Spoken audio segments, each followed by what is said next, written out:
Hello students, ML Sundesha की तरफ से वेलकम वेलकम वेलकम।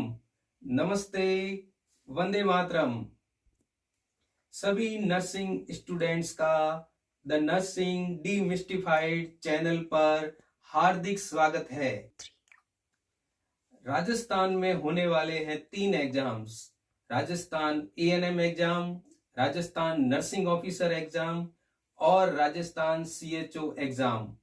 इन एग्जाम में सिलेक्शन वाली तैयारी के लिए हमारा चैनल है तैयार। तो क्या आप भी है तैयार?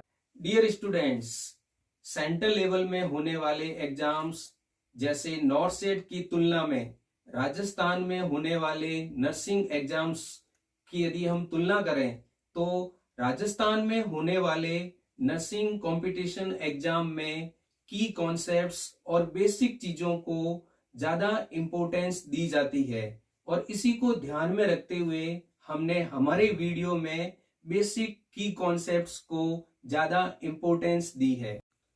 द नर्सिंग डीमिस्टिफाइड चैनल पर हम नर्सिंग एग्जाम के लिए जो वीडियो प्रिपेयर करने वाले हैं उसमें प्रत्येक वीडियो को की कॉन्सेप्ट वीडियो बनाकर 3 पार्ट में बांटा गया है। पहला पार्ट है बेसिक टॉपिक, इसमें हम किसी भी बेसिक टॉपिक पर वीडियो प्रेजेंटेशन देंगे। पार्ट बी में जैसे लंच टाइम होता है वैसे ड्रग टाइम होगा।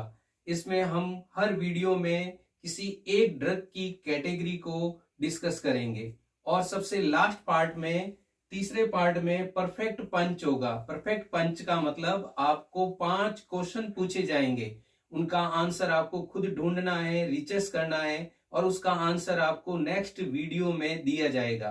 तो नर्सिंग स्टूडेंट्स, आप जैसे जैसे हमारे वीडियो को देखते रहेंगे वैसे वैसे आपको हमारे चैनल की स्ट्रेटजी प्लानिंग बखूबी समझ में आने लग जाएगी।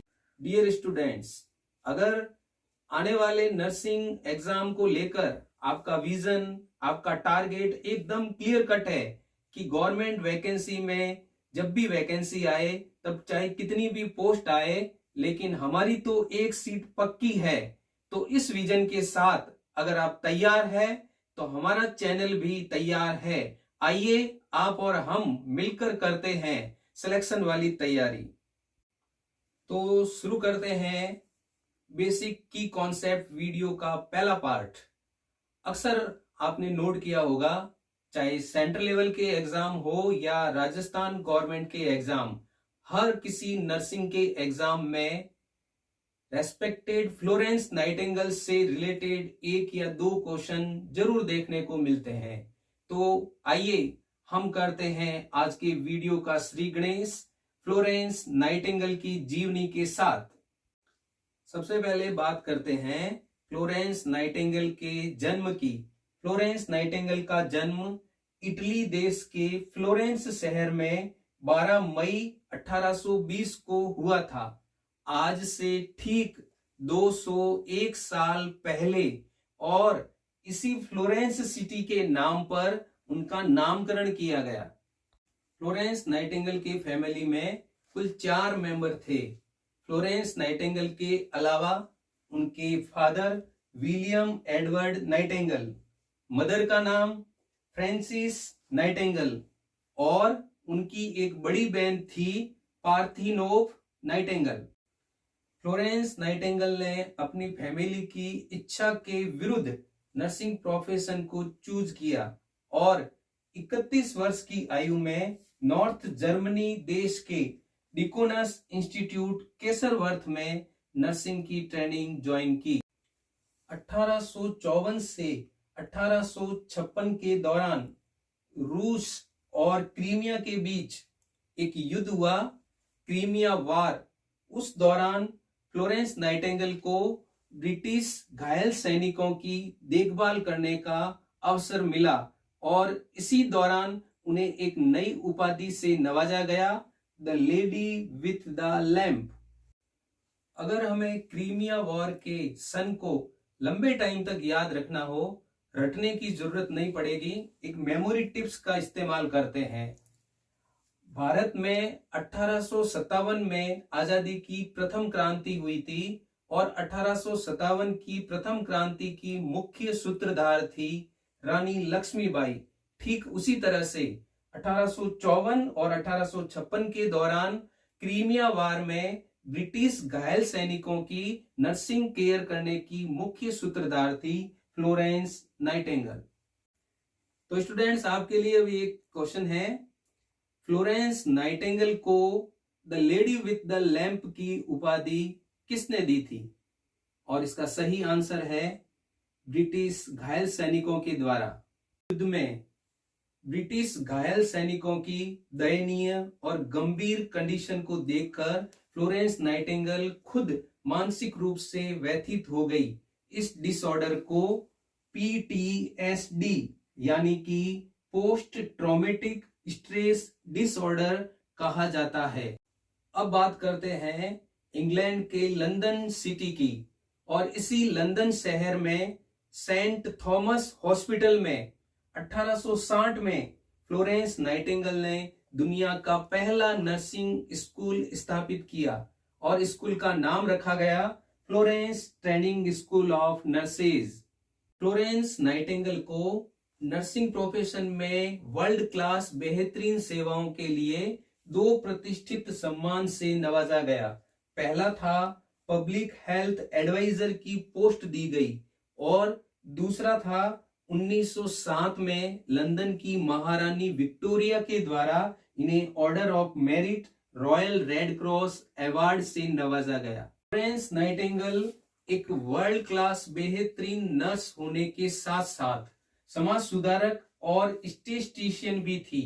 स्टेटिस्टिशियन यानी सांख्यिकी विशेषज्ञ, यानी इन्हें स्टैटिस्टिक्स सब्जेक्ट का बहुत अच्छा नॉलेज और अनुभव था। फ्लोरेंस नाइटिंगेल ने पोलर एरिया डायग्राम का भी आविष्कार किया था। ये एक प्रकार के पाई चार्ट होते हैं। क्या फ्लोरेंस नाइटिंगेल के नाम पर कोई डिसऑर्डर भी रखा गया है? जी हाँ, फ्लोरेंस सिंड्रोम।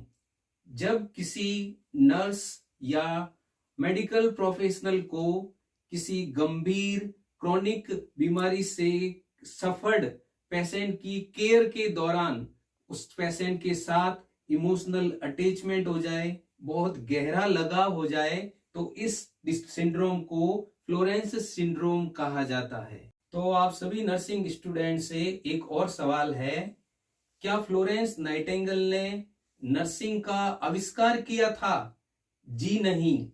फ्लोरेंस नाइटिंगेल के जन्म से पहले भी ब्रिटिश हॉस्पिटल में अलग अलग नर्सेज नर्सिंग केयर करती थी।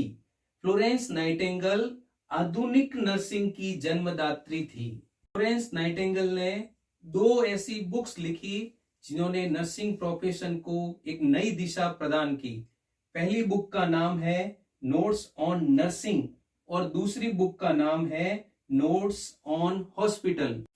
फ्लोरेंस नाइटिंगेल की मृत्यु 13 अगस्त 1910 को लंदन, इंग्लैंड में हुई थी। लंदन वही शहर है जहां उन्होंने पहला नर्सिंग स्कूल स्थापित किया था।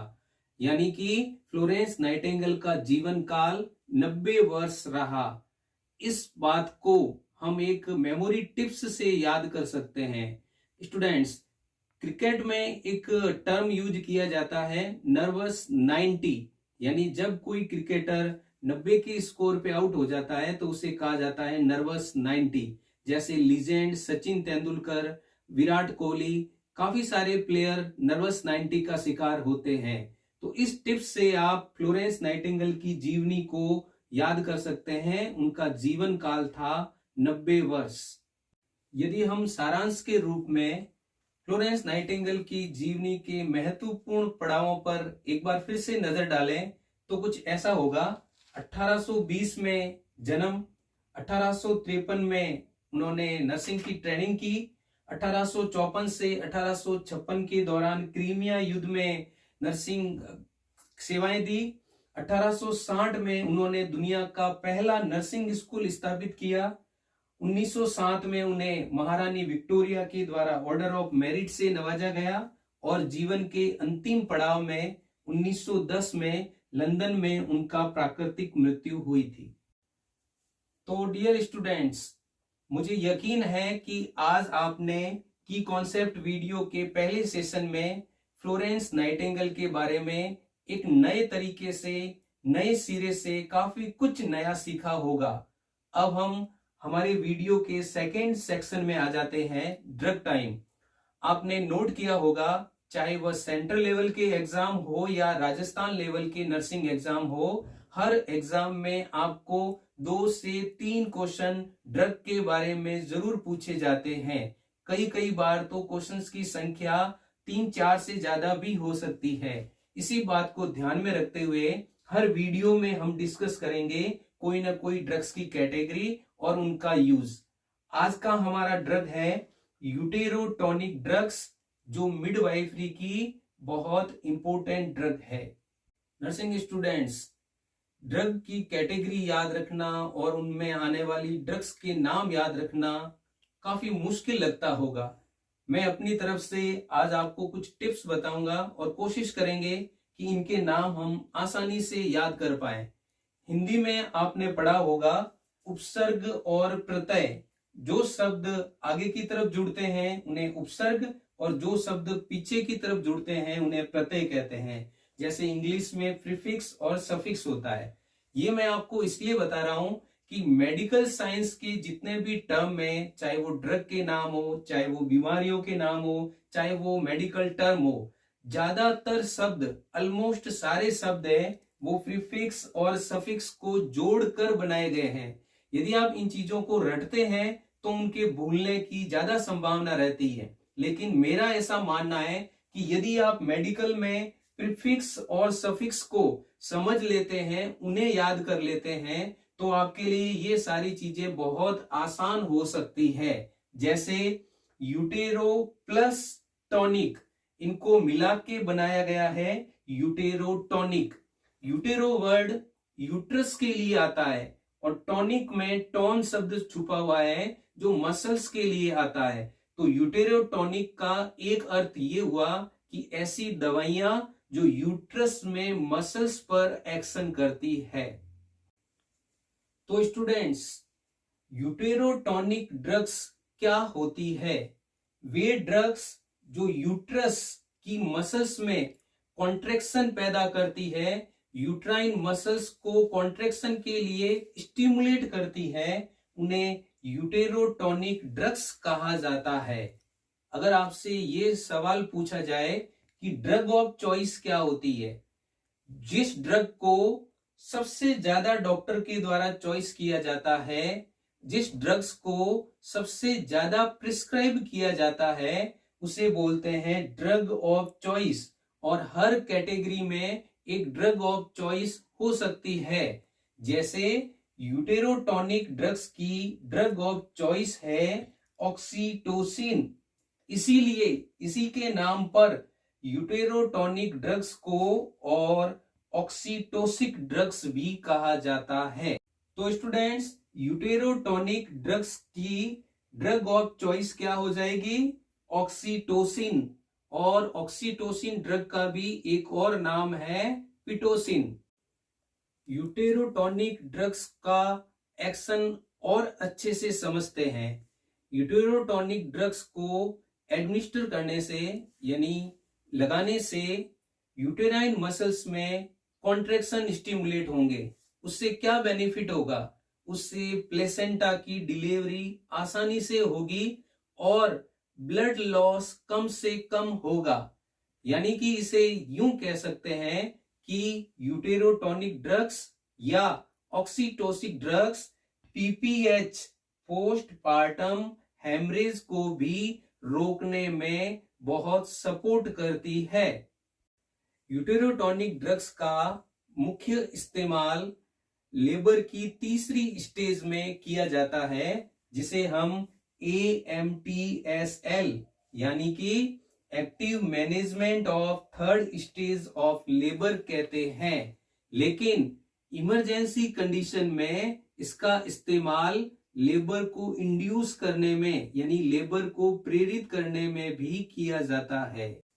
स्टूडेंट्स, एक चीज को लेकर आप शायद कंफ्यूजन में हो सकते हैं तो मैं एक चीज और यहाँ क्लियर कर दूं कि किसी भी ड्रग की कैटेगरी एक अलग चीज है और उस कैटेगरी में आने वाली ड्रग्स उसी कैटेगरी के सदस्य की तरह मान सकते हैं। जैसे नहाने के साबुन, यह एक कैटेगरी हो गई और इसी कैटेगरी में लक्स, लिरिक्स, डव आदि साबुन आते हैं।